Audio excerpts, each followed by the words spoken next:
नमस्कार, राजस्थान 10 बजे में आप सभी का बहुत स्वागत है और आपके साथ मैं हूं दीपा पाफिला। आप शुरू करते हैं संभागवार बड़ी खबरों का सिलसिला। अलग अलग संभागों से हमारे रिपोर्टर आप तक बड़ी खबरें पहुंचाने के लिए जुड़े हुए हैं। सबसे पहले रुक करते हैं जयपुर संभाग का। जयपुर की आज की बड़ी खबर आप तक पहुंचा रहे हैं हमारे संवाददाता योगेश शर्मा। राजस्थान विधानसभा का बेहद संक्षिप्त सत्र अनिश्चितकाल के लिए स्थगित हो गया। हंगामे, आरोप प्रत्यारोप के बीच आज अंतिम दिन सदन में भारतीय जनता पार्टी का तीखा विरोध देखने को मिला। प्रश्नकाल और शून्यकाल की कार्रवाई नहीं होने से बीजेपी नेता नाराज दिखे, लेकिन जो मकसद था कांग्रेस पार्टी का इस सत्र को बुलाने के पीछे, वो अपने आप में सफल सिद्ध हो गया। मुख्यमंत्री गहलोत ने बेहद चतुराई के साथ अपना बहुमत सिद्ध कर लिया और साथ ही सचिन पायलट और उनके कैंप के जो असंतुष्ट विधायक थे वो एक होकर कांग्रेस की एकता के साथ सदन में नजर आए। जो सबसे खास बात रही वो ये थी कि कोरोना को लेकर एक सार्थक बहस सदन में देखने को मिली। विधानसभा के 5वें सत्र की तीसरी बैठक में आज 8 विधेयक पारित किए गए। इसके बाद सदन की कार्रवाई अनिश्चितकाल के लिए स्थगित कर दी गई। सबसे पहले कार्य सलाहकार समिति की बैठक की गई, जिससे सदन में होने वाले कामकाज पर विचार विमर्श हुआ। प्रस्तावों पर चर्चा के दौरान भाजपा ने जमकर हंगामा किया। उन्होंने कहा कि उन्हें पक्ष नहीं रखने दिया जा रहा। हंगामे के दौरान स्पीकर के कहने पर शांति धारीवाल ने उपनेता प्रतिपक्ष राजेंद्र राठौड़ को सदन से बाहर निकालने का प्रस्ताव लेकर आए, जिसे ध्वनि मत से पारित भी कर दिया गया। कई मायनों में मौजूदा विधानसभा सत्र खास रहा। गहलोत सरकार अपना विश्वास मत हासिल करने में सफल रही। वहीं बीजेपी के 4 विधायकों की अनुपस्थिति चर्चा का विषय भी रही। राजेंद्र राठौड़ को बाहर निकालने की बात पर सदन में जमकर आज हंगामा देखने को मिला। सुरक्षाकर्मी और भाजपा विधायक आमने सामने भी हो गए। इसके बाद सभी भाजपा विधायक धरने पर बैठ गए। हंगामे के बीच को फिर से आधे घंटे के लिए स्थगित किया गया। भाजपा विधायक बिल पास करने के मुद्दे को लेकर लगातार विरोध कर रहे थे। ऐसे में सदन 2-3 बार और स्थगित हुआ और तकरीबन 4 बार आज स्थगित हुआ। बीजेपी का ये कहना था कि 2 दिन और विधानसभा चलाई जा सकती थी, जिसके बाद सदन को अनिश्चितकाल के लिए स्थगित कर दिया जाता और प्रश्नकाल और शून्यकाल बुलाया जाना चाहिए था और विधेयक पर एक अच्छी सार्थक बहस होनी चाहिए थी। विधानसभा सत्र गहलोत सरकार के लिए खास रहा। सरकार खुद को आंतरिक संकट से उबारकर सदन में विश्वास मत जताने में सफल रही। हालांकि बीजेपी अविश्वास प्रस्ताव नहीं लेकर आई, उल्टे उसके 4 विधायक अनुपस्थित हो गए। सचिन पायलट असंतुष्ट विधायक अपनी सरकार के साथ खड़े नजर आए। नेता प्रतिपक्ष गुलाब चंद कटारिया ने सदन में संबोधन में मान लिया कि उनके पास आंकड़ा 75 ही है। वहीं सरकार ने बिना मतदान के ही अपना बहुमत सदन में जता दिया। हंगामे के बावजूद कोरोना पर सदन में सार्थक बहस देखने को मिली और पक्ष विपक्ष के सुझाव आए। सत्र की बैठकों के बीच लंबा अंतराल होने के कारण विधायकों को 13 दिन का भत्ता मिलेगा। हर विधायक को सत्र के भत्ता के तौर पर 2000 रुपये रोजाना के मिलते हैं। ये भत्ता विधानसभा सत्र शुरू होने के 1 दिन पहले से ही मिलना शुरू होता है तथा सत्र समाप्त होने के अगले दिन तक मिलता है।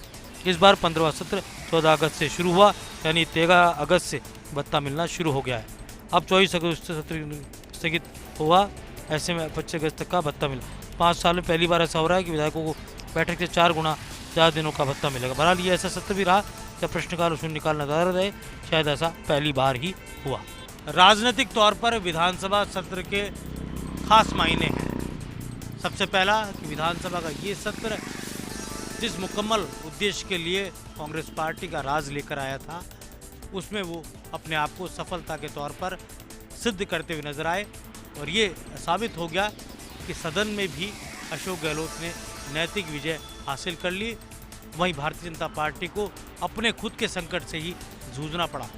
मुख्यमंत्री अशोक गहलोत का संबोधन बीजेपी पर उनके आपस के झगड़ों पर अटैक था, तो वहीं प्रतिपक्ष की एकजुटता अंतिम दिन भी बिखरती हुई नजर आई। ये सोचने का विषय है कि पक्ष और विपक्ष के बीच की जो जंग है उसमें विपक्ष की मजबूती अपने आप में बहुत ही अहम होती है। जयपुर के बाद अब चलिए आगे बढ़ते हैं, आपको लिए चलते हैं जोधपुर संभाग की आज की बड़ी खबर से आपको रूबरू करवा रहे हैं हमारे संवाददाता राजीव गौर। जोधपुर के प्रतापनगर थाना क्षेत्र में 13 साल के बालक द्वारा 15 साल के बालक पर गैर इरादतन लाठी से हमले करने पर हत्या का सनसनीखेज मामला सामने आया है। दोनों ही बालक आपस में साथ साथ खेल रहे थे। किसी बात पर विवाद हुआ, लाठी उठाई और उसे मारा। मौके पर उसकी मौत हो गई। इस पूरे मामले को लेकर बाल संरक्षण आयोग के अध्यक्ष संगीता बेनीवाल ने जानकारी लेने के साथ पुलिस विभाग से 2 दिनों में मामले की रिपोर्ट मांगी है। उधर थानाधिकारी अमित सियाग उसी वक्त से अपनी टीम के साथ इस मामले की गुत्थी सुलझाने में जुटे हुए हैं। उधर जिस 13 साल के बालक ने 15 साल के बालक पर हमला बोला, वह अब तक नहीं मिला है। कुल मिलाकर के ये जो मामला सामने आया है, इसमें साफ तौर पर अभिभावकों द्वारा ध्यान नहीं रखे जाने की बात सामने आई है। वहीं खेल खेल में किस तरह से छोटी सी बात को लेकर इतना बड़ा हादसा हो गया कि 15 साल के बालक की जान चली गई।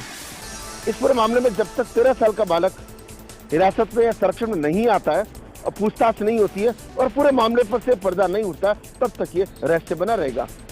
गैर इरादन हत्या का मामला फिलहाल दर्ज कर लिया गया है। पुलिस की टीम लगातार कोशिश कर रही है इस मामले को सुलझाने के लिए, लेकिन पूरे शहर में यही चर्चा है कि इतने छोटे बच्चे आपस में किस तरीके से उस स्थिति में आ गए कि उस बालक की मौके पर ही मौत हो गई। चलिए आगे बढ़ते हैं, रुक करते हैं बीकानेर का। बीकानेर संभाग की आज की बड़ी खबर आप तक पहुंचा रहे हैं हमारे संवाददाता लक्ष्मण राघव। बीकानेर में आज फिर आए 100 से अधिक कोरोना पॉजिटिव मरीज। इधर कलेक्टर नमित मेहता ने आज ली आला अधिकारियों की बैठक। कहा बढ़ाई गई है जांचें, अब प्रतिदिन 1500 लोगों की होगी कोरोना जांच। खासतौर पर उन लोगों पर होगा फोकस जिनके परिजन आए हैं कोरोना पॉजिटिव। साथ ही साथ कलेक्टर ने ये भी निर्देश दिए कि अब 1000 रोगियों को भर्ती की व्यवस्था की जाए। गौरतलब है कि बीकानेर में लगातार कोरोना के मरीज बढ़ते जा रहे हैं। साथ ही साथ कलेक्टर का कहना ये भी था कि खासतौर पर इस बात की मॉनिटरिंग की जाए कि जो कोरोना पॉजिटिव मरीज है वो होम क्वारंटाइन ही रहे, घर से बाहर ना घूमे। इसके लिए एक आदेश भी जारी किया गया कि उसका मोबाइल नंबर लिया जाएगा जो आईटी विभाग के पास रहेगा और उसकी लोकेशन ट्रेस की जाएगी। हालांकि इसको लेकर एक पेच ये भी है कि जरूरी नहीं है कि कोरोना पॉजिटिव मरीज अपना मोबाइल साथ लेकर ही बाहर निकले, लेकिन फिर भी कहीं ना कहीं कलेक्टर की कोशिश है कि कोरोना पर कंट्रोल हो। इधर आज आईजी प्रफुल्ल कुमार ने 9 पुलिस निरीक्षकों के तबादले किए। दरअसल इन पुलिस निरीक्षकों की अलग अलग रेंज से भी बीकानेर में पोस्टिंग हुई थी, तो वहीं कई इसी जिले में इधर से उधर किए गए हैं। आगे बढ़ते हैं, बीकानेर के बाद कोटा आपको ले चलते हैं। कोटा संभाग की आज की बड़ी खबर आप तक पहुंचा रहे हैं हमारे सहयोगी भवर एस चारण। भ्रष्टाचार निरोधक ब्यूरो कोटा के हत्या चढ़ा रिश्वतखोर सहायक अभियंता दिनेश खोलिया। कोटा जिले की एसीबी की स्पेशल यूनिट ने कार्रवाई कोटा जिले के केथुन कस्बे में की, जहां पर केथुन थाने के पास में स्थित बिजलीघर में यह सहायक अभियंता किसान से 3000 रुपए की रिश्वत की वसूली कर रहा था और इसी दौरान एसीबी दल ने छापा मारकर रिश्वत लेते हुए दिनेश खोलिया को रंगे हाथों गिरफ्तार कर लिया। एसीबी के एसपी ठाकुर चंद्रशील के मुताबिक रिश्वतखोर सहायक अभियंता एक किसान से खेत में लगा ट्रांसफार्मर बदलवाने की एवज में सत्यापन के काम के लिए इस रिश्वत राशि की वसूली कर रहा था। इस सहायक अभियंता को लेकर के लंबे समय से रिश्वतखोरी की शिकायतें एसीबी के पास थी और ये काफी समय से एसीबी के रडार पर चल रहा था। बहरहाल कार्रवाई के बाद इस अभियंता को लेकर के एसीबी कोटा आई है और कोटा के किशोरपुरा स्थित आरपीएस कॉलोनी में इसके आवास की भी एसीबी तलाश कर रही है। आगे बढ़ते हैं, अजमेर संभाग की बात करते हैं। अजमेर संभाग की आज की बड़ी खबर आप तक पहुंचा रहे हैं हमारे संवाददाता कौशल जैन। संभाग की बड़ी खबर जुड़ी है आत्महत्या के एक मामले से। विद्युत कर्मचारी ने अपने कार्यालय के कमरे को बनाया अपनी जिंदगी का अंतिम पड़ाव।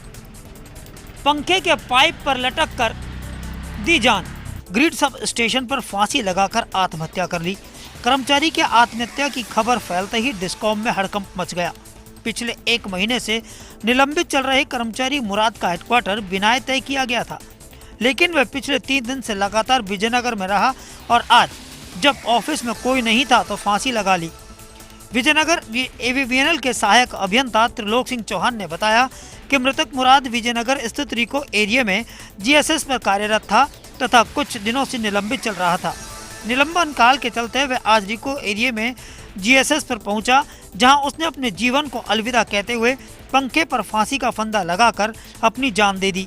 इस घटना से विद्युत निगम में हड़कंप मचा हुआ है। 1 महीने पहले इलाके की बिजली बंद करने पर विभाग ने की थी कार्रवाई। बगैर अनुमति के शटडाउन पर विभाग हुआ था गंभीर।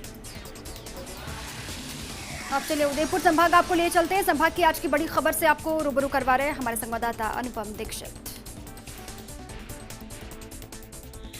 संभाग के सबसे बड़े बांध माही बांध के लगभग 18 घंटे से गेट खुले हुए हैं। यह बात अलग है कि कभी इनकी संख्या और ऊंचाई कम ज़्यादा होती रही है।